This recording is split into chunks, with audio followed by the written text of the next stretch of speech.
சகோதரி ரமாதேவி அவர்கள், சகோதரி ஜோதிகா அவர்கள், சகோதரி சிவராணி அவர்கள், சகோதரி கோடி ஏற்று நடந்து வருவார்கள்.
Apa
நோட்டீஸ் அடிச்சு என் போன் நம்பரை கொடுத்து நான் வந்து அவங்களெல்லாம் சபை வர சொல்லி உங்களுக்கு ஏதாவது குறையுன்னா அவங்க வந்து கூடுவேன் அவர்கள் 3 நாள் பணி செய்தவர்களை கூட்டிக் கொண்டு வந்து அனுப்பினார். வயதானவர்கள் அவர்கள் ஒன்றும் முடியாது அப்படி என்று வாதாடி இதை வந்து ரீசனா போன மாசம் 29ஆம் தேதி நடந்தது. அடுத்தது வரக்கூடாதே இந்த நீதிபதிகளாக எங்கள் ஓட்டிக்கு ஓட்டு தேடி செட்டார்கள் அந்த 20 days ஆச்சுன்னு நினைக்கிறேன். எனக்கு தெரியாது. அந்த இடத்துல வந்து மீட்டிங் நடக்கும். ஒவ்வொரு கிராமத்துல பஞ்சாயத்துல ஒரு ஜட்ஜு வந்துருக்காங்க. மொத்தம் 5 பேர் அமர்ந்திருக்காங்க. ஆனால் அவர்களுக்கு பின்னால் சென்றால் எங்களுக்கு மகளிருக்காக நாங்கள் வந்து வாதாடுறோம். உங்களுக்கு ஒரே இருந்தால் 1 மணி நேரம் போட நோட்டிக்கு போட நான் காட்டுறேன். ஆனால் அந்த அறையில் யாரும் பாதிக்கப்பட்டவர்கள் வரவில்லை. என்னுடன் இருந்த விதவை பெண்கள் மட்டும் வந்திருக்காங்க. மற்றது ஸ்கூல் படிக்கும் ஒரு 40 ஸ்டூடெண்ட்ஸ் கொண்டு உட்கார இந்த சைடு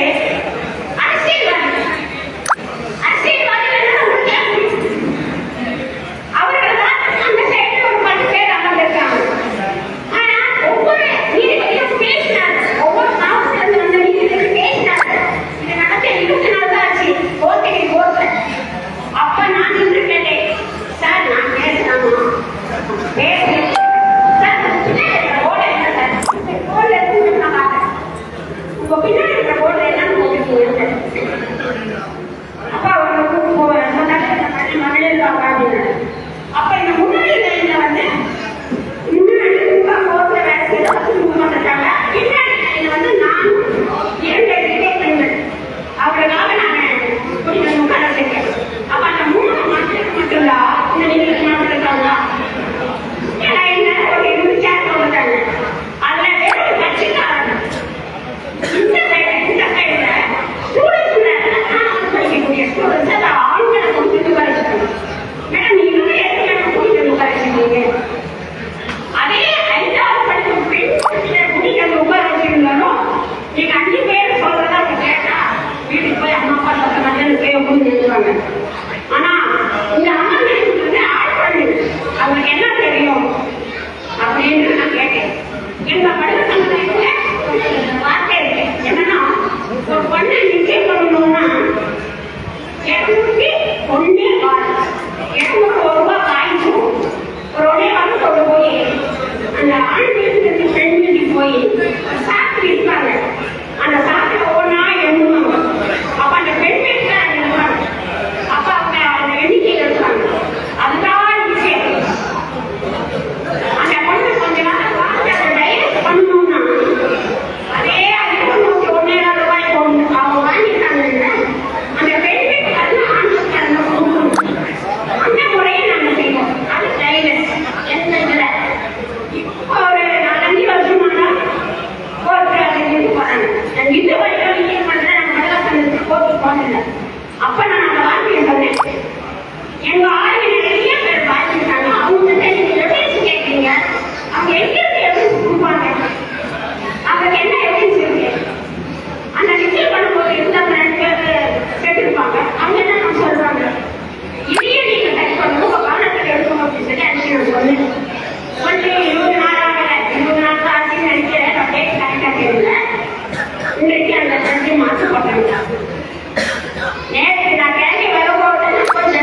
வீட்டு வழி கட்ட போனாக்கா கட்ட மாட்டேங்கிறாங்க, நீர் சேஞ்ச் பண்ணிக்கிறாங்க, எடுத்துக்கிட்டு போக சொல்றாங்க, நோட்டு வைக்க வாங்கி வரலாம் சொல்றாங்க.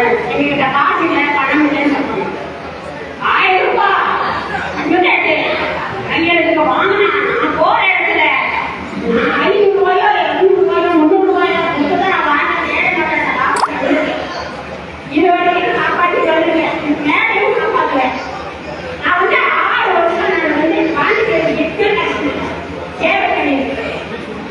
2 வருடம் 2 வருஷம் பக்கத்தில் அசர்மா பண்ண இடத்துல ஊர்மன்ற மண்டையில 2 வருஷம் அவங்களுக்காக சேவை பண்ணியிருக்கேன். ஏழை மக்களுக்காக சென்னையில் இருக்க ஒரு பெண்ணை